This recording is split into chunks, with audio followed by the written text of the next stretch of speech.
ያዕቆብ ከቤርሳቤ ወደ ካራን ሲሄድ የለውም ነበረ አማካሪ ዘመድ።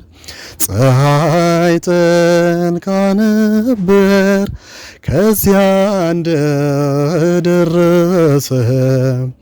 ከራሱም በታች ድንጋይ ተንተራሰ።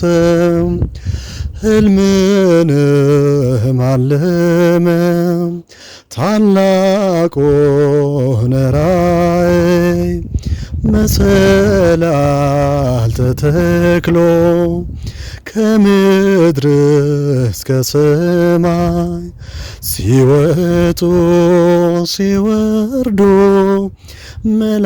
መላእክት በእርሷ ላይ እግዚአብሔርም ቆሞ ከላይ ከጫፏ ላይ።